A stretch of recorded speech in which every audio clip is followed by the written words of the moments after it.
Hello, friends of Soul Kitchen. Welcome to a new episode 56. Today it's the first time with video. I'm sitting on the land of Rosa Bertram. If you Google her, you also find a top model from Belgium. Thank you for inviting me today. Yeah, amazing that you came. So cool, welcome. And I got introduced to Rosa through Carlijn, that you've seen in the podcast. She talked about purpose and personal leadership and how you can design your day. And Rosa has written a book about the magic of travel. And she's also an adventurous, conscious writer. And she writes for BEDROCK, the popular Dutch magazine and podcast show for Body, Mind and Better World. And since I'm a big traveler as well, I was curious to talk to her. So, where are we at the moment? At the moment we're in the southwest of Portugal. It's the Algarve, the part of the Algarve that you don't hear so much from usually, like back home in Holland. But we're in a cute little forest, not too far from the ocean. And how did you end up in this place?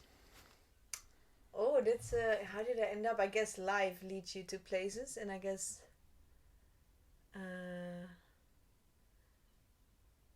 I came from a place where. Oh, it's a very long question. Let's see where to start. But no, I think I'm now in a place in my life where even though traveling is a big topic in my life, but I think that I now came to a place in my life where I like to settle a bit more, to ground and root, and that happened to be here in Portugal for now. For now. And I think I ended up here also because I've lived in Australia for some years, which I really enjoyed.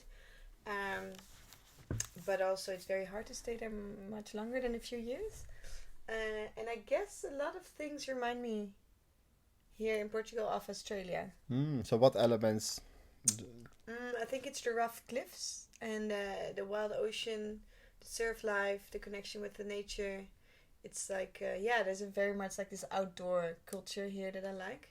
Plus, there's a lot of people from all over the place here that also like the outdoor living. And I like, it's a bit wild, the south part of Europe. It's not so organized as the rest of it's a bit more remote, right? It feels a bit more remote. Yeah, just wild. The roads don't really work well. I mean, they work well. There's a lot of potholes. It's like the system is, it's like the Wild West, we call it, yeah. So I know many people that have traveled quite a bit, but I don't know so many that have written a book about it. So why have you chosen to write the book, The Magic of Travel? And what's your intention behind the book? Yeah, beautiful question. I think why I chose... I mean, it kind of came to me, the project. I've been a writer since forever, pretty much. And I'm writing about conscious living. And I actually just basically got asked by my current publisher if I would be open to write a book. Because they approach me usually if some books could be mentioned in the magazine if they would fit. But then one day, like 4 years ago, he asked me like, hey, but did you ever consider writing a book yourself? And I was 27 at the time. So I was like, I don't know, if you're a writer, maybe this is something that crosses your mind one day. Plus, I come from a writer's family. My dad just was a writer. So I guess it's in your mind, but I thought this is something you do when you're older, when you're way more experienced in life. But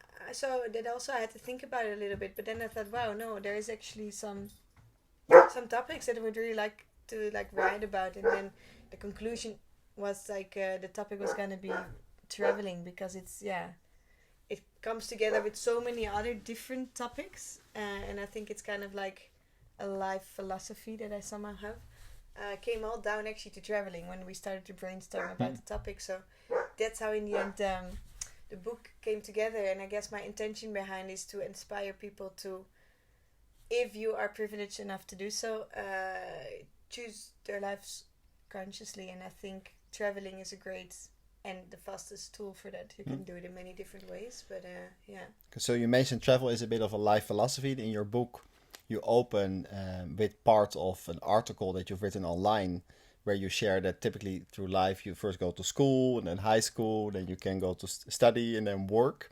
and you kind of wanted to break that pattern a bit. And of course, you're not alone.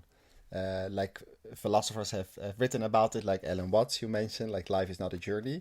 But what is kind of the message that you want to convey with breaking maybe that pattern or making conscious choices in that? I guess with that specific column, it's so nice because the column, the title says there's more to life than working and studying. And this is also, I wrote this in 2019 when I, just like was discovering like my adult life, I guess, in a way. I came back from years of traveling, and you have to make conscious choices how you are designing your life, literally. And it's actually a sentence that my mama always said. Life is more about more than working and studying. And I guess especially we come from a place in Western Europe where life evolves around about your study, your grades, what you do after. If you meet someone in a bar, I remember in Amsterdam, then like, hey, it's my name. And then you ask the other person, what do you do? And then by what do, we link it to your career. As this in Australia or somewhere else where I lived in Africa. And what do you do? It's like just what you do on a daily basis. Like we so associate our personalities, we identified it with our jobs. And it's so funny because every time I was traveling, it wasn't like that. You know, like, many places around the world, like where I've traveled to, where your job, your career is not so much a big thing, you know? Like, of course, it's super nice to feel purpose, but this is possible in many other ways. And I guess every time when I came back from traveling, like, I felt this big change again from I need to be something again and do something good. And I mean, yes, I was ambitious and yes, I have passions, but I felt so forced, you know, and this was not the flow that I like to live. Don't know if that was answering your question. It's definitely answering my question. I can tell you that I interviewed Max Stossel. He's an American poet and comedian that shares his wisdom on stages. And he has a 2-minute clip. It's called What Do You Do? Yeah. And someone asks him, what do you do? And then he answers 2 minutes, like this ridiculously funny story that you would never expect. And when he's in a bar, instead of saying, I'm a poet, he has this 2-minute answer. I used to have this also. It was very like tegendraad, how do you say it? Like against this kind against the mainstream, maybe? Yeah, and then when someone would ask me like, what do you do? I was like, what do you mean? What do I do for work or what do I do? Chill. Like even here, people ask, what do you do here? I was like, God. And then I explained my day, you know? Yeah. But it's so funny, like how our society kind of presses you in. It is also more city life, obviously, but... and how do you think, if you look at history or culture, why it is like that in cities we refer the what do you do question to work? Why do you think that has happened? I mean, I guess it also makes sense more because the city life is more fast. There's more to do, you know. There's so much entertainment. You don't need to think about, Well, I mean, it's almost impossible to be bored, right? It's like theaters, there's cinemas, there's like bars, there's like many different like job opportunities these days, you know. I mean, in a way also, if you choose a job, it kind of says something about you because these days there's just so many different jobs to do. So I guess it's also just like a fast-paced life that you just easily roll into. Plus, you are surrounded with people that live the same life, you know? So also when I go back to Amsterdam, I kind of get into this rushed feeling of like doing 20 different things in one day, you know? I get into that back again as well. And I guess when you're in a place where life is a bit more slow, when life evolves a bit more around natural elements, the weather, the water, the whatever is going on, or farming or whatever, then, I don't know, it just simplifies life a little bit. And I guess city lives are somehow more complex, there's more systems going on, and then, I guess it's also, I mean, also the world wouldn't really, maybe, how do you say, run without these systems in cities, but, it's funny. Yeah, and I think... related to what do you do and city life and working. I think in your last chapter you mentioned Rutger Bregman in an article that the best solution to many problems is working less. Yeah. Why have you included his point of view in your book? I guess I try to include a lot of different points of views in the book. Like I mentioned many different writers, philosophers, or like experts in some topics. I think also because, work ethics, I think it's a super interesting topic because why does work need to be 5 days a week, 9 to 5? In our society where we are from, this is normal. you step one step aside of the bubble, and it's not so normal. Yeah. There's many different words. I mean, you can have many different jobs in many different hours, and it doesn't mean that you're not doing something with purpose, or not doing something good with the world, or not doing something good with your life. But there's just so many different varieties of working, and we just so hammered for some reason to this one way of working that I found it super interesting that Rutger Bregman was mentioned this. I mean, it was a point of view of his, right? Or it's like a theory that he has that there's just that you cannot be how do you say productive for 50 hours a week. It's impossible. How many hours in the week are you really productive? So me too. Like, I don't work 8 hours a day. I don't, and I probably won't ever do. Yeah. Not on a computer, at least. Maybe if you work on a land or whatever, yes. But this way of thinking is like, I think there's interesting mind shifts to be made, I think. So during traveling, you met different people that approach work differently and maybe speak less about it. Can you give one example of a person that you've met during your travels that inspired you to think differently about work? I'm sure you've met many. About work, maybe not so much. Or about life? But about, work, maybe unconsciously. It was not maybe one person, but I remember coming in, this I also mentioned in my book. I came to Australia and I was there for some years, and I was also living in a small town, and life was a lot living outside. And there was no big buildings, there was no people in suits, there was no offices, no people just work in restaurants or as carpenters or whatever, like just to get by, and life was just not work. And then I was started my 20s back then, and I was like, wow, there's people working here in a little coffee bar. Not a Dutch coffee shop, like a no coffee shop. Bar. And it was nothing weird. There was no questions to be asked. It was just, it was amazing. Like, people ask you, great, what you doing at work? At the end of the conversation, maybe it comes towards that. And then sometimes, I make coffee, and that's it. And then it's just next topic. Like, it's not a big deal. Whereas, like, I could so imagine being back home, like being 30, people would look at me a bit differently. Like, hey, you haven't really made anything in life, or how do you say, reached anything in life, maybe, if you decide to work behind a coffee bar at your 30th. And I think that was so nice. It like opened my eyes in so many different ways. Like, hey, there's just more to life than just choosing for actually what society is expecting from you. Because so you open the book. You open the book with there's more to studying and working, and I'm curious, is that something you indeed received from your parents and kind of you want to pass it on? Yeah. Or was it part of your upbringing, and it was accelerated during travels, or did something happen in your life that you wanted to change, or where does it come from? Well, actually, what I was saying before, my mom said, Rose, there's more to life than studying and working, enjoy. And of course, I did my studies journalism. I was like at 19 a reporter for the newspaper already. I was like always working, and I had my shit together. But I also wanted to be like, I don't know, like I was also super curious. I still am. And I wanted to be out in adventures, and I was always everywhere at the same time. And my mom, because my dad passed away now 10 years ago almost, always encouraged me to do this. So she understood. Of course, she missed me when I'm abroad, but she's happy for me. So no, I didn't feel this pressure of I needed to study. Obviously, they are happy for me to have a good education, but I never felt the pressure like you need to study economics or like a good job. No, I never felt this, but I did feel pressure from society in a way. Yeah. And I guess that's why I became this advocate for it, because it changed my life. Well, it changed it. I see a big difference from where I'm from and a lot of other places in the world. And I see people struggle in Holland a lot. The numbers of us being stressed is ridiculous. Burnouts. It's like higher than whatever. And we're one of the richest countries in the world. Like, what's going wrong? Yeah, so you felt pressure from society, and this has enriched your life, so you want to inspire others. You also mentioned that your father passed away 10 years ago. Has that influenced your view on life, or influenced your wanting to travel?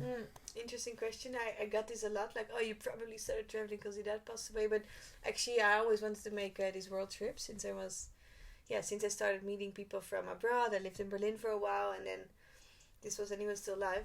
And I met all these different people, like in Berlin, from different countries. And I was like, what? This is amazing. I mean, there's people living in other countries, but I never really thought how that life would be there, like physically, people having friends, and also the lives that I had, but then in another country. So I knew, okay, as soon as my thesis is finished, I'm gonna travel. Like the same day, I'm book my flight and go. But that took very long because I was also a lot in Berlin, stuck in the clubs. A lot for of while. parties in Berlin. A lot of parties, it was amazing. And in your book, you mentioned that the system of the school was not so good, but maybe it's more the parties. No, it was definitely the system of the school, but also the parties. It was, I mean, then it got denied again. I had 3 months. I went to the clubs, and it was so funny. But also, my dad passed away the year after, so that also took its toll. And yeah, really, I had to actually grieve from that for a long time also. But yeah, I still want to make this big trip. And actually, before he passed away, I already made an amazing trip with a friend from Berlin. We bought an old Volkswagen T3, painted it green, and we traveled through the Balkan countries, so through Eastern Europe. And we started working on festivals, doing face paint, face glitters, braiding feathers in hairs, which I still do around here sometimes. It's quite funny. So I already did this beautiful trip that was so cool. And before I was also living abroad. So I mean, this was in me, but I wasn't ready to leave, like no. So it was already in you, but losing your father has not accelerated it. That's kind of a separate life experience. I waited longer also for that to leave, know. Yeah. But has it influenced your view on life? Or maybe my question is too suggestive. If the answer is no, then I accept that answer. I don't know if it has. I don't think so. I mean, I was 21, and I guess you change all the time. And I don't know how I would have been if you would have still been here. I knew I've always been a super free person, and I wanted to travel. I would have traveled anyways. But I don't know if it had really discovered this changed the views. No. Not so consciously, I don't think. No. No, I mean, he also, for him, because he was quite a bit older, I think he was, for his generation, also quite open-minded and quite free, like a free soul. He was always also, but like not traveling over the world, but in the country, and he had like his things, like I think he was also this free soul. So I don't know if it made me think about life much different than otherwise, but who knows? Huh? How has it been to be a child of 2 writers? Like, every writer is different, so there's no stereotype answer, but has that influenced your life, or maybe? But so my dad was a writer, my mom is a book publisher, so she's bad at writing, she always says, but she's very good at publishing book into a very like a good product. Well, how is that? Well, also again, I don't know any better. I mean, for me it was amazing. Also for me now, reading back my father's work is amazing. Like to see how he wrote, so funny, and all the knowledge that he had. What did he write about? Many different topics. I mean, he's also been teaching and stuff, but he wrote about Limburg. It's a province in the south of Holland where he's from. He wrote for the World Nature Fund. He used to write the Tom. Do you remember this? Like the World Wildlife Fund. Yeah, it was like this magazine for kids, and he wrote all the facts about the wildlife. Yeah. So this is something like super cool. This is like I would really like this job right now. I like to write about wildlife. He knew a lot about this, but also more about religions and like things and philosophy, and he wrote like an autobiography. How do you say this? Like some different works. Yeah. So he was also inspired by nature. So the interest in nature you don't have from a stranger. I guess no. Now you name it like this, yeah. Or yeah. I don't know. So what role does nature play in your life and in your travels? I think a lot. Like, I mean, also of course the Netherlands has beautiful natural places and stuff, but it's less influenced in our daily life, right? Because most of the country is just like organized. It's cities, it's roads, it's parks. And then since I started traveling to like Africa and like Asia and Australia, I was like, wow, it's just a way. It's different when you spend like months or weeks or years on a daily basis in the natural environment and feeling how seasons change, how natural systems work. Seeing how indigenous people live with nature, how they survive without what we live with. And it inspired me a lot, and also it made me realize that I was so much happier living a simple life than living this complex life in a big house with a lot of stuff and computers and complicated jobs. like it simplified life so much, you know. So I don't know, and it just brings you back to the moment, I guess, when you're near the ocean, when you walk on the beach, when you walk over cliffs in mountains, you just sleep in a tent. It just brings you back to what there really is in the end of the day. You know, you can make life so complex. We're very good at this, and I think nature brings you back into perspective. It brings you really to the essence of the moment, right? Yeah, and I guess also what I feel with the natural world is like it brings us back to how we came on the earth as a humankind, and we made things so complex with cities and jobs and society. But actually, yeah, we came to this world in this super simple, like this. If I go to any mountain in any country, I feel like, wow, this is what it is, and every piece in the world is our home, you know. But we created borders and things, and sometimes, yeah, the nature really just brings you back to all the stress goes, all the We created a lot of stories. I think there's this book. I forgot the name of the writer, but he explains very well that humans are humans because we can work together and we can tell stories. So every organization is also a story because let's say you have a company with 50,000 employees. The Sapiens book. Sapiens, Because every individual believes in this story, and then they go to work. You have this organization. Otherwise, you don't have it. But it's not. You can't taste it. It's like taste. It's not tangible. Yeah. And I was, as you know, I spent 5 nights in Algesur, and then unexpectedly, a friend of mine was there, and she's a journalist. And I asked, "How was your Portugal trip? What did you take away from it?" And she said, "Yeah, in the Netherlands, everyone was talking about Israel and Gaza, but in Portugal, it feels way more remote." And then I asked, "How is that for you?" And then she said, in the beginning, she felt. It's a bit ignorant, she said, because people don't think about the rest of the world. But then when I tune into it, it feels more going to essence. Because also by talking about Israel, you're not helping Israel necessarily. Right? So she said, when I was tuning into it, I really feel I go back to the essence. Yeah. So we had this conversation, and I think that's what nature does. And we have indeed created a lot of complexity. And in your book, you also have a chapter about minimalism. That recently I've had more interest in, also because I was walking. Of course, you only have a few items. And how many kilos did you carry? Good question. So I have to admit, I have one bag that I sent with the luggage carrier from the beginning to the end. Okay. And then I carried, I don't know, 5 kilo, 6 kilo, 8 kilo. I don't know. I don't even know. Wow.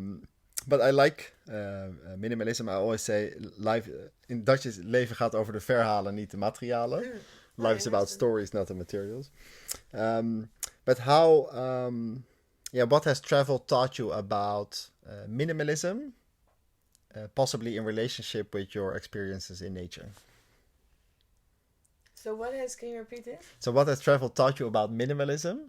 Okay. Possibly connected to your experience in nature. Well, I guess actually there was also kind of story I referred to before. Like, I remember I was living in my tent in WA in Western Australia, and hitchhiking kind of along the coast. And every night we had to make a little fire to be warm. If we wanted to do a pool, we needed to dig a hole and like cover it, you know. And it was very simple. Did we want to eat something else than just like canned food, beans and stuff? We needed to catch fish because it was super remote. And I don't know, life was so simple, you know. I had no stress. I wasn't thinking about other things that were going on in the world, indeed. But also, didn't have much responsibilities at the time. And I really realized that I was happier than I was ever before with, like, all the things I had before, you know what I mean? Like, I just had a tent, I had a good head torch, I had a few pieces of clothes that I really liked because I got them from friends. They had a story from my travels. And that was it, really. I met like interesting people along the way, and I think there was definitely a moment where at least like, wow, I'm happier now than I was with all the stuff I had before. And that's also how I think kind of like minimalism and nature and stuff, how do you say, were more implemented in my life after also. And it doesn't mean that I never collected a lot of clothes again here in my place now, and you see, I mean, I have stuff, but it's like a nice reminder sometimes, like, hey, you know, what do I actually need to be happy, and what do I need to feel good on a daily basis? And I think going back to the nature and living a more simple life helps you to maintain this a little bit, you know. And it's not that you need to have just a few an X amount of minimal items to be happy, but it's a nice reminder because the more stuff you have, the more vehicles you have, the more things you have, the more clothes you have, the more you need to look after, the more you need to think about, the more you need to clean, lose, stitch, give away, I don't know, find. It's stress, it brings complexity. Brings complexity, and I think living a simple life, kind of clears your mind, you know. So for you, having less stuff, it makes you more happy. Yes. Yeah. Yeah, it just comes with less stress, you know? Yeah. And I mean, of course, you have stuff, but I also like to have stuff that I care about. Like, here's this bag that I got from this guy in Africa that he made with love by hand, and it's totally, like, not glued right, and it's just like, so, but it reminds me of my trip to Mozambique, and it's a nice story, you know? And that's a super old Indian coat that I love. I got it from a girl, you know? So stuff with stories, and this is, I think, what I like. It is a camping lamp that I love. Took very long time with my mom to consider, okay, that was a bit too expensive, I thought, but I'll enjoy it every day in the Jeep, and because I lived in the Jeep for a while also, and so it's nice, it's stuff with stories that I choose consciously, you know, and that's so nice rather than having a closet full. I mean, it's nicer for me at least. Maybe for some people, obviously, things are different, but this works for me. Having stuff with stories instead of it's for sale or just because it's a trend now, you know. So you like to have items that carry a certain experience or history or shared connection with someone. Yeah, that maybe have a certain story. Yeah, or maybe you have like a function or like like this, like double functions. Because I think in your book, if I remember correctly, you wrote that we buy stuff for 3 reasons. I think 1 is functionality, 2 is for status, and 3 is for like a dopamine kick. Yeah. So can you elaborate a bit on these 3 reasons and why you included that in the book? Yeah, interesting. If you remember that you wrote it. No. It's definitely a few years ago I wrote it. But this, I interviewed a psychologist about this, and she explained me about this. Yoshi Smeet, she's called. She's amazing. She's a happiness psychologist, right? Yeah. Okay. Which I guess every psychologist is kind of a happiness psychologist, right? Try to get people happy, but her name, her work title is called a happiness psychologist. And so there's 3 reasons why we like to buy stuff. Mm-hmm. 1, because indeed it's we want to be part of something, like so remember when you were a teenager, you want to have this like designer clothes or this scooter or this whatever shoes, you know, super funny. But also now we still like these days. It's the same, you know. Maybe you want to wear a Patagonia t-shirt because you want to show that you are, how do you say, connected to the environment, that you care about the climate change, all of this stuff. So we still do this. Or want to have a booklet which says Camino. Oh yeah. To show people that I walked. Yeah, or true. Or it might be a memory for you. A memory, yes. Yeah. That could be anything. And then the other one was the dopamine kick. So it's definitely indeed we want to buy stuff. Oh yeah, so let's do the second one because it's practical. We need clothes to wear, otherwise we'll be naked. We need a bike or a vehicle or a car, so that's practical reasons, or like underwear, like items like this. And then there is there's certain things in life that give us a dopamine kick. It's like using drugs, drinking alcohol, but also buying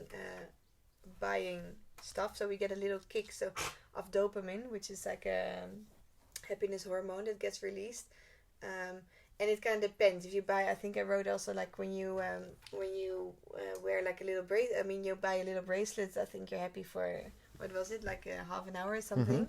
And then when you buy something big like a new car, you feel this boost. Yes, you know, you feel this happiness level rising, which lasts for like about 6 weeks. 6 weeks. But after 6 weeks, so also if you buy a car of $500,000 or euros, that drops again. So, of course, if you feel down, sometimes it's nice to go shopping, and it can like have a nice It can give you a temporary boost. It gives you like this temporary boost, and of course I also buy stuff sometimes, you know. But it's funny to realize sometimes, like, hey, why am I buying something sometimes? Is your dog okay? Yeah, my dog is eating a coconut ball that I made a candle out of, which is fine. I have many more. What's the name of your dog? Jumbo. Jumbo. And his hobby is biting. Oh my god, this guy. Yeah, he's so cute. His puppy. Yeah. But so that's the 3 reasons why you buy stuff. And sometimes it's not bad. You're not a bad person. It's not that you don't make it. But it's sometimes good to remind yourself. Hey, why am I spending all this money? You know, like why? What am I trying to reach, or do I actually feel another need? I had a moment in my life. So I've never been someone that focuses a lot on stuff. I'm very influenced. I mean, your parents are writers. Just the ball in his face. Maybe we can add a video of your dog later. So when my first trip, when I was 3 months, we moved to Tanzania. I think I mentioned that earlier. And my parents were going to work there as doctors. And they made, I think, $100 a month. And they had very little stuff. They were focused on the hospital. So my dad also never wears a watch because the timing there doesn't matter. So I also never have a watch. I'm influenced by it. Yeah. But still, when I was going to live with my ex-girlfriend in Amsterdam, we bought a couple of items. And then we tried to make the house nice, as you do when you get a house. But when the relationship was finished and when I went on this road trip, it was a little bit a step to let go of things. But it was a relief because it felt also like a new chapter in my life without the stuff. So that was actually really, really nice. But now maybe I'm at a point, I got your car, which makes me quite happy at this moment, where maybe I'll add some stuff. But anyway, with the minimalism, are you someone with your book and your writing at BEDROCK? Do you want to give people a recommendation, like I recommend to live more minimalistic? Or do you want to more show perspective? This is also a possibility. I mean, yeah, I guess people always need to make their own decisions in life. But what me really helped in my life is seeing alternatives. Alternative ways. So perspectives is how you call it. Yeah. Because sometimes you just need this little conversation, or you see how someone lives, or you see a movie, or actually when you travel, you see and feel how it is somewhere else. And I guess, with my book, I try to invite people to maybe get out of their comfort zone a little bit, And that can be, one of them is maybe living more minimalistic, Or just maybe it's more like a question, like, hey, like, because I also have some exercises. Reflection questions. Reflection questions in the back of every chapter. Just to reflect on, hey, how is your relationship to materialism? Which items do you really like? Which ones do you actually... Just so it's more like a question, like an invite to think about certain topics and what you do with it. Yeah. It's like, you're not going to be happy if you just live minimalistic or someone tells you to do this, right? That's not the point, I don't think. But it's more showing alternatives and invitations and let people reflect on what has meaning to you and then make conscious choices. Indeed, yeah. For me, an item that became important, so I have a bag and now I have a car, but I bought a podcast gear. I got this one because I didn't bring it this time, but 2 years ago. And it has significance because it symbolizes the people that I've met during my travels, the conversations that I've had. And I really chose to do the podcast as a priority, so this carries a certain significance. But it was only maybe 100 or 150 euro when I bought it, but it definitely has value to me.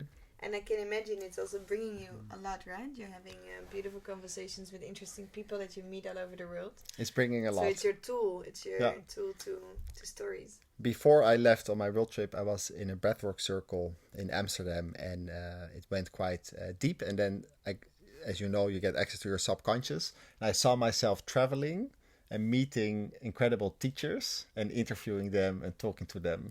So at that point, it was already like... It was like a vision. Like a vision that I had. But I had to step into it because first I went to Tanzania and there were not so many people that maybe I would interview, but I had to kind of grow into the idea. But at some point, because in the beginning I was like, but that's too good to be true, to travel and... It's not possible. How do you do this? Interview inspiring people. But at some point I stepped into it. Which brings me to another quote. I wrote down a few quotes on your book. So one is about shamanism, which I've also been exploring in Latin America, in Costa Rica and Ecuador. And it says that in the West, we live in a golden cage. That, of course, is everyone knows this terminology. But the doors open, but people, they forget to get out. Yeah. But why did you... Or they don't realize, actually. Yeah. Or they don't realize. Open. Yeah, it's a quote. Super interesting. So 2 questions. Why did you include something about shamanism? And then secondly, why did you include this quote? I think the whole cause of me writing this book is summarized in this quote. And I happened to read this quote by a shaman in a magazine.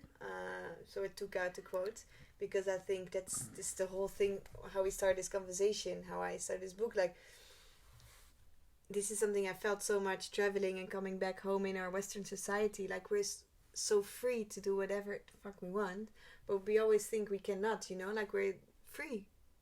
but we think that like there's always this no. I want to, but no. You know, there's always no's. Yeah. Because there is responsibilities, there's high rents, there's mortgages, there's family, but everything is possible if you want. You know, there's so many different forms and ways, and like I guess this quote also refers to like a lot of people in Western society. We're way more free than we think. Yeah.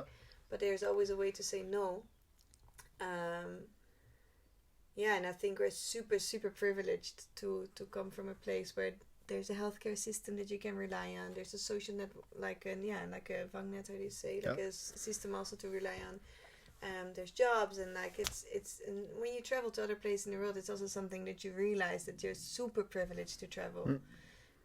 And it's not that traveling is solving all your problems, but it is, I guess, a way to realize that you are privileged and free, and to follow your heart, to do things differently if you like to choose a life that suits you, you know. And it doesn't mean that you need to be egoistic or something, but there's so many different forms of doing life, and sometimes we forget because we get used to what we see, what we're surrounded with. You're a product of your environment, right? Yeah. So if you step out of that environment sometimes, I really like. I believe it does big things, or it can. Yeah. Do some big things, yeah. I really like that quote, and I also, what I like about your book is, first of all, you mentioned that, of course, traveling is a privilege. Not everyone can do it. 100%. But at the same time, I do agree, a lot of people have excuses, or they commit to very high rent and very high costs, and then suddenly they lose their freedom. So, yeah, it's it completely resonates with me. People are like, oh, but you have this life, but I also want to do that. Yeah.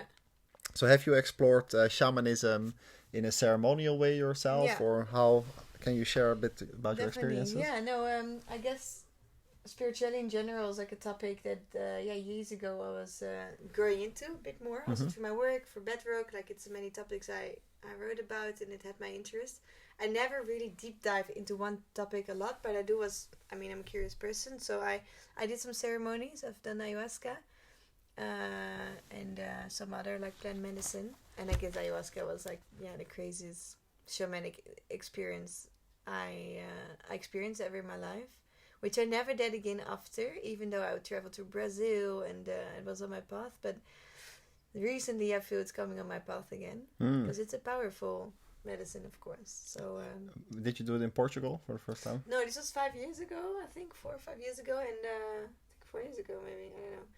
And I did it in Holland, in the south of Holland, in a forest, and it was beautiful. Yeah, it was a whole weekend, so you did 2 ceremonies. It was 2 days, or like 2 nights, 3 days, in a very spartanic way. It was not like in a retreat kind of room. No, we were sleeping outside in a yurt with an open fire and lots of music, and people from all over the world came to be there actually. It was beautiful but intense also. You want to share a bit what you learned about yourself, or is that private information? No, definitely. I mean, it's 4 or 5 years ago, so it's a while back. But I think my biggest lesson was that in the end of it was so funny. I realized, okay, what I realized in this is like what all these philosophers always write about, but I had to apparently drink ayahuasca to feel this. But that everything in life on this world is love, pure love. Yeah. And I felt it. I saw the world as this beautiful, pure, magic, light, white, energetic ball. And then sometimes I saw these little like errors on the radar kind of, and that's our egos that like represented us humans having these egos or traumas or frustrations, and that everyone in life is trying to live their happiest life. Also your annoying boss, or like this person in traffic, or a friend that you have a fight with, you know. And for me, it really represented that like everyone is just trying to live a happy life in their way, and they show you the best they can do in that moment. And also for me, even though it's never perfect, you know. Yeah. And seeing life or perspectives or how do you say, clashes with people or things in life this way can really let go a bit more of. It helps letting go of, I guess, your frustrations in life. But then obviously the work comes after. You can drink a lot of ayahuasca, but which a lot of people I guess also do. But then it's about you implementing it in your daily life. But it's beautiful that you can feel indeed that people want to be happy, people want to feel love. What I felt during ayahuasca suddenly is this layer of love and happiness that people strive for or want to feel. And then I suddenly saw this big chunk of distractions that I suddenly saw the bill paying thing. I suddenly realized the blue envelopes and everyone has to pay bills. Yeah. You can get very busy with it. And indeed, you can have these conversations at Friday night, like, what do you do? But I suddenly became aware of this big, like, bill-paying activity that you could see as a more distraction from maybe happiness and love. I don't want to be naive, of course. The money is also there. But I had this similar feeling. And when we talk about love and when we talk about being free, one of the traps of love or not being free can be that you look for love outside yourself. And I think you also interviewed Jan Geurts. I did, for BEDROCK. Yeah. And I also read his book, Verslaafd aan Liefde, which is, of course, a popular book. So what did you learn from reading his book or interviewing him relating to being free and love? Yeah, super interesting. So his book translates to being addicted to love. And he claims that we're all, how do I translate it properly? Unconditionally are suffer from, how do you translate this? That we always have this little bit of lack of love. That we always seek for love outside of us. Because your childhood years, let's say your first 7 years, are the years where you learn a lot about attaching to people, to your parents. So it happens super quickly that when one of your parents was not there, your little brother was sick or whatever, it creates traumas. It creates a way of us not being super fulfilled with ourselves, and somehow looking for this piece of love in someone else. So he said in the podcast actually where me and my colleague interviewed him, he says even at the supermarket, if you're just paying for your groceries and she doesn't say okay, good morning or bye, you feel like, hey, she didn't say good morning or like thank you, bye. You can feel rejected. You feel rejected, and we start thinking about ourselves. Maybe I did something wrong. You see, I'm not seen. Never no one sees me, and then we get into this pattern. So it was. I should read this book again actually, because I think there's some books in life that you can read over and over again. And when you have more life experience, you also see differently, right? And you take outside of it. But I think his main topic and what I got out of it is that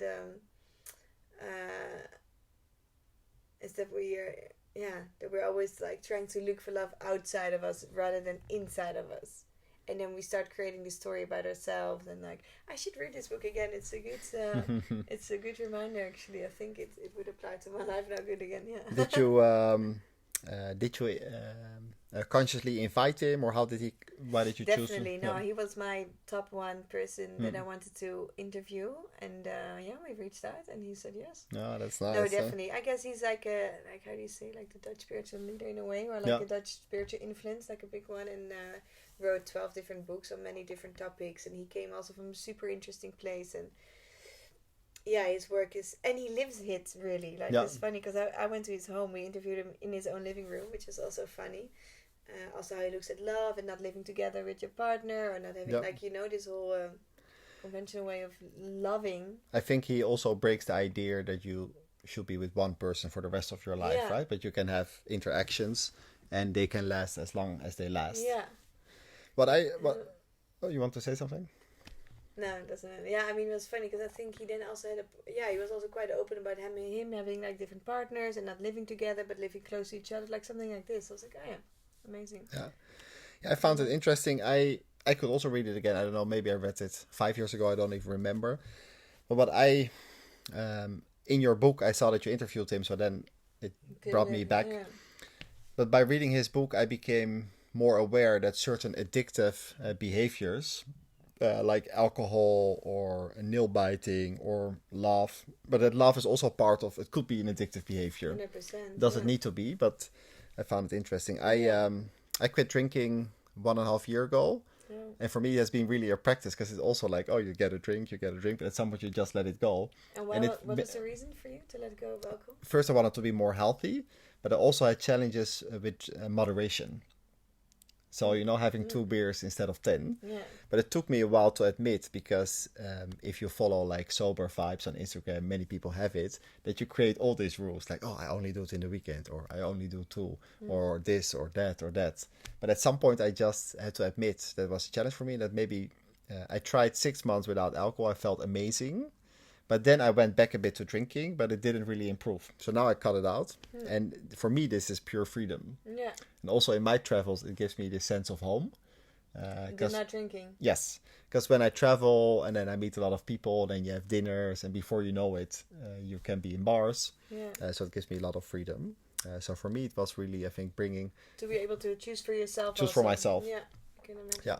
But by reading Jan Geurts, I realized that, let's say, love can also be part of this. The addiction, yeah, 100%. And then you become easily codependent and all of this stuff, yeah. So, who else in your book, you've mentioned a few, you have your own stories, then you have psychologists, philosophers, scientists. Is there someone that you want to mention that in your research you're still remembering or you found insightful? I guess there's everyone, otherwise I wouldn't have mentioned them, but I think this quote from the shaman that you mentioned is super interesting, that I refer to a lot in my work, because I think it explains a lot how this world can look like in a way. But there's many. I think there's too many to name one. I think another one. I mean, I did interview different psychologists on different topics. Like from philosophers to like the psychologists to the neuroscientists, like they all had different information and all different research that I applied. Like one of the persons that I interviewed, because I also did interview travelers about the good parts, but also about the bad parts. There's a whole chapter about like that traveling is not just fun, that we might hit later. And one of the guys, this is just your dog. He's like fighting with a plastic bottle. But it's Nadim, and he's a traveler, and I think he has beautiful insights about life on the roads and how lonely it can be, and how much you also realize. Is this annoying? No, it's okay. Okay. I think this is a real podcast, right? It's reality. And he just puts it so beautifully into words that you have to be. Makes you like how do you say? Just very appreciative of where we were born in the world, and how beautiful it is if you can do something back to the world and all of these things. And I think I quoted so much of him. My editor was like, we need to leave half out. I was like, no, I'm going to be in there. Like, it's so beautiful, and I think it adds so much. And he's a very humble person who can verbalize it beautifully. So I recommend also following him and reading his parts in the book, because, someone we can learn from a lot, I think. We were distracted a little bit by the sound, but I'm still listening. Now, I think I like the traveler stories, and we touched upon loneliness. That's something that I experience sometimes. Like, I can have this high where I meet people, new experiences, but then there's also a certain loneliness. 100%. Yeah. It also makes me feel that maybe I'm ready to land a little bit more or build community. But how do you... Have you experienced loneliness? I think the answer is yes. And how do you deal with it during traveling? I experience it all the time, actually. It's a topic, especially now I'm trying to settle a bit more and trying to find trying to build like some sort of root somewhere. And it's something that it's, I think, part of life. I mean, I've also spoken to a lot of people that were traveling and realized that they felt more alone in Holland, where they had all of their friends and family, than they felt on their travels, where they just being themselves, living their own flow, meeting more like-minded people. So I guess you can be lonely everywhere, but it's definitely something I deal with often. Yeah, I miss my family, I miss my friends back home, and I'm lucky enough to have friends from Holland who also travel a lot, so I still see them like quite a lot, luckily. And how I deal with it, I guess I had to learn that being alone, it's something you just, I chose this life. It's something I will probably always have to deal with. And also, like, my solution for it is trying to build like a routine or like a life that makes me feel good on a daily basis. So what do I need to feel good by myself? You know, when I feel lonely, I try to come back to my essence to, okay, what do I need? I need a building time for myself. I go outside, I do sports, I eat healthy, I meet friends here, I have hobbies here that I do, I travel, I got all these things. So it's just small little things that make me feel good, just to come back to yourself. And in the end of the day, I guess you do life alone, you know. You can be with a lot of people, but it's you. At the end, so rather, take care of yourself. At the end, you do life alone, and you're writing for BEDROCK. You also have been editor-in-chief, where you kind of share also personal growth advice with people. or how people or can live advice. consciously. I mean, No, yeah. inspiration. Inspiration. But you don't come across as someone in a good way that is obsessed with all these things that you could do. So is it true that you find balance by, you know, being in nature? I mean, I don't think you do. Maybe I should ask an open. I don't know if you get my point. Some people maybe get obsessed by like meditation and this and that and that. You come across someone that's relaxed about these things. I think it's is that correct or not?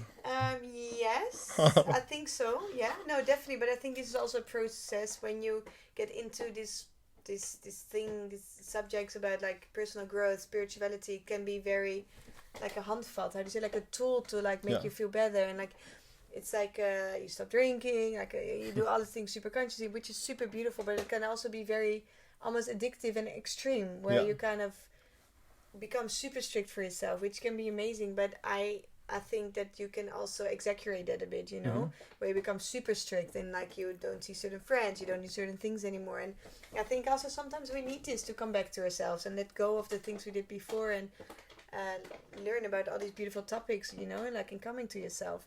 But also I think in the end it's beautiful when you can integrate the things in your life in a way where you don't have to reject other parts of you that are also part of you. Yeah. So for me, yes, I drink sometimes. Yes, I party sometimes. And yes, I'm chaotic sometimes. But also I know when I need more, when I need to ground myself, when I need my time in nature, when I want to go out by myself, when I want to go travel, when I maybe meditate, when I do more of these spiritual things. And I think also I was in a phase where I was doing it a lot. Then I was a bit over it. And now I feel like I'm in a place where in my life where everything has found its balance, you know. So what I was sensing might be correct. Yeah. But you maybe had a phase where you were more extreme about it. A bit more, yeah. I mean, I was never fully hands down following gurus or stuff. But it was definitely more, yeah, to say more strict? No, not more strict. Yeah. Like more into all the new things. You know, it's a whole new world that you discover. Yeah.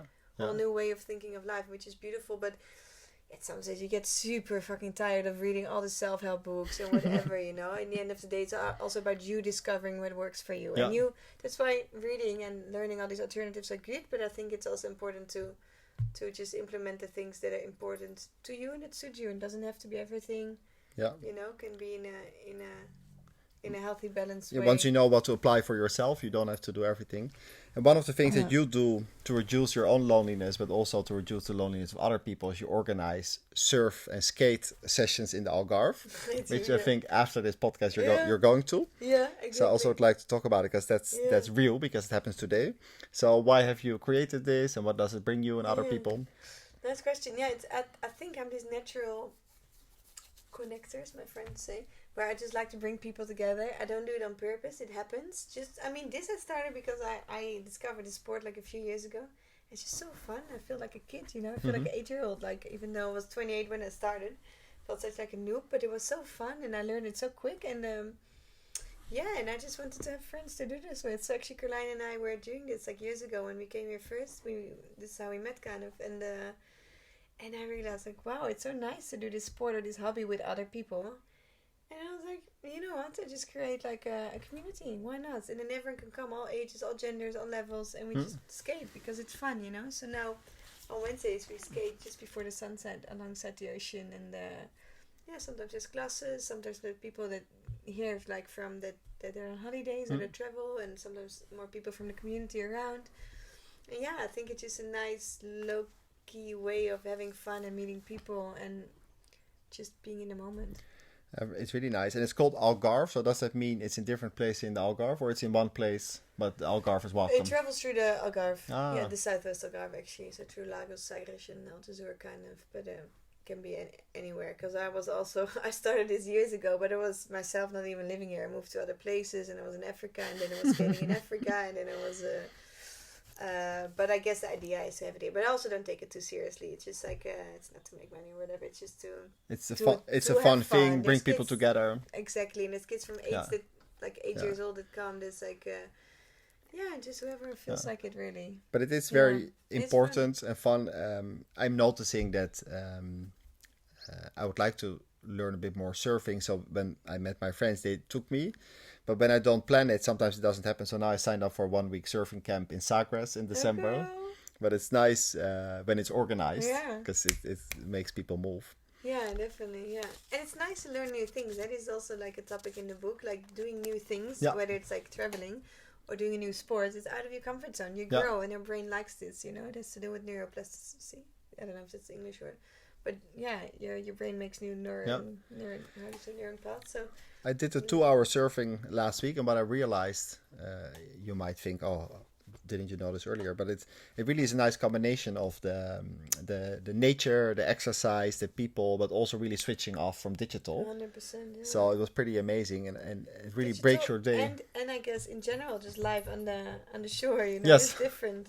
It's scientifically proven that jambu that that there's a lot of like mental health benefits to do surfing in particular, because you are in the water. So Yeah. they use it for therapy for depressions and like all sorts of different anxieties. I think PTSD. Yeah, there's a reason why people get addicted to this sport. To surfing, yeah. So that's something that you're creating, and as you know, my idea with Soul Kitchen is to share recipes, or the guests that I interview share their recipes for life. So you have a lot of different life experiences, but if you look back at more than 30 years of living, like what is kind of a recipe that you would like to share with the listener? I knew this question was coming. No, it's a beautiful question. It's a beautiful question you created there. I think the recipe, for me and in general, I think it changes, you know, because I believe that life is changing all the time. We as humans are changing all the time. Every conversation, book, movie, experience that you have, or maybe beautiful conversation with someone or a quote, is adding a little bit to your insights of life, your beliefs. So for me, my recipes, I think, will always be changing, but it will always be related to tuning into to what you need to be happy, and sometimes it's way less than we think we need. And for me also, it has also a lot to do with tuning in to your intuition. So tuning into what makes you happy, and often it's less than what you think you need. Yeah, and tuning into your intuition. And maybe also realizing that the recipe that worked last week or a year ago or 5 years ago or 10 years ago doesn't work for you now. Yeah. You know, imagine eating the same thing every day. Like, it's not, then you don't enjoy this meal anymore. So I think, life's evolving, and so are we. And that's why it's important to keep on tuning into yourself and trying new things to see what works for you. Yeah. Whether it's work, relationships, things you do in your life, you know. Because life's changing, and that's a beautiful thing, you know, and it's a nice reason to enjoy lots of different recipes, no? Yeah. And talking about recipes, thank you for sharing this one. I think it resonates with me. With BEDROCK, you are sharing a lot of recipes on a daily basis. And what I was wondering, because I'm not a writer. I mean, I create, but I'm not a writer. So you share recipes through BEDROCK, through your own life, but also you interview people. And a lot of people are reading these things that you write. Do you feel this is a responsibility, or you can? Or do you take it lightly? I think it is a very responsibility, definitely. Yeah, and I do take, but also I choose my words very wisely.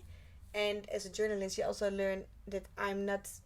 Obviously, sometimes in columns I will share my opinion, but in general, you nuance your story, right? And you use different sources, different interviews from psychologists or whatever experts, and you nuance your words. I'm not saying, hey, this microphone is black and you have to think about it this way. No, you describe all the different things around it to describe a situation or whatever. You know what I mean? Like, it's not that I'm telling what people have to do. No, you're showing.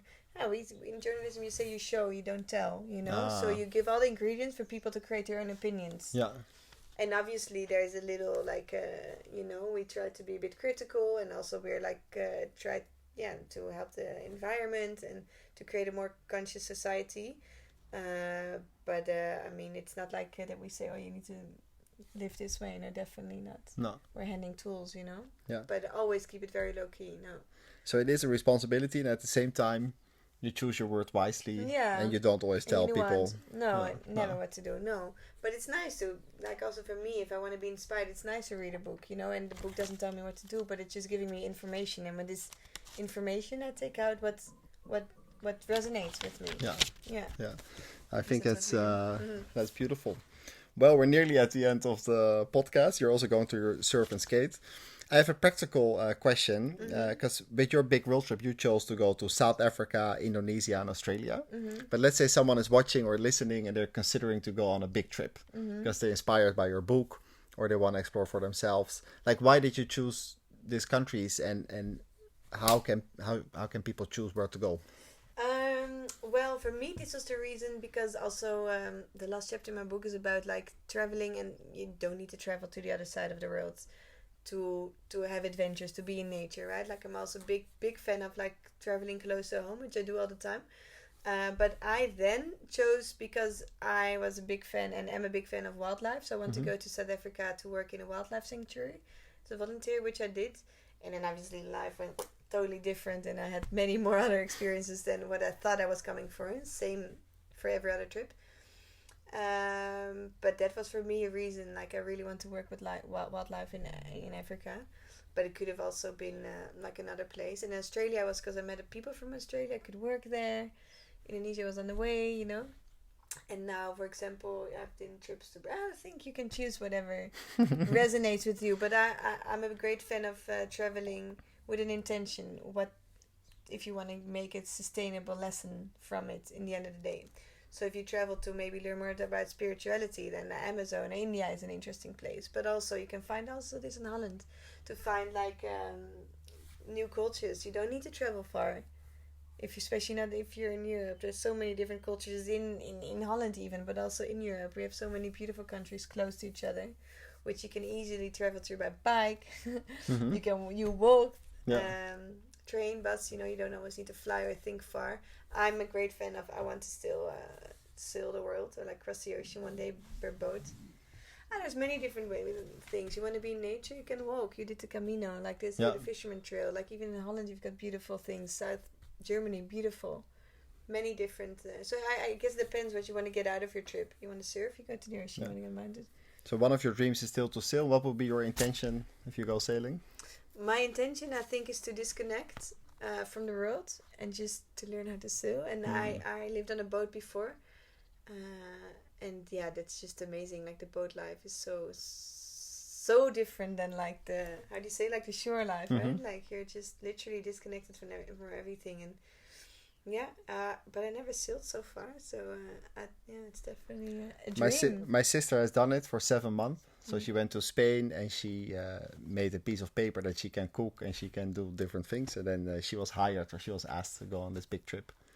It was amazing for her. Yeah, and when she came back, she really didn't like the land life. People with the time and appointments. Because at sea, it's really the moment. Yeah. So really the moment. Yeah. I mean, also you can't really imagine it until you do it. I think with sailing, being on a boat, it's one of these things. Like, you just need experience before you can have any sort of idea how to. But it's like. Well. I think a lot of wisdom today. Maybe if people want to engage with you, or if they want to get your book, are there some final things you want to say to the listener? Oh, the commercial part. I'm not good at this. But I guess people can follow me on Instagram. It's Rosie on the Road with _. And if you want to order my book, there's also a link in there. Or you can find me on LinkedIn, Rosa Bertram. And the book is in Dutch, by the way. So it's for Dutch readers. Do you plan to create in English at some point? I would love to. I would love to, also because most of my life and network and friends is international. But also the agency is a Dutch one, specialized in the Dutch market, so it has to become a bestseller before it's gonna be in English translated. But who knows? How many items is bestseller? I don't even know. I think 10,000. I guess something like this. And I've got a second press now, which is okay. Happened in the first 2 months already. So let's hope to push to the third and the fourth. No, because it's beautiful. I think it would be a nice message to share also. Internationally, you know. But let's see. For now, I'm super grateful that I got to share the message in the first place. Step by step, right? And to do this in English for the first time, kind of. So thank you for this. Thank you for your time. You're a good interviewer. And thank you for listening, everyone. See you next time. Leuk, nice. Dat was hem. Ik kan goed vertellen. Ja, vond je het leuk? Ja, superleuk.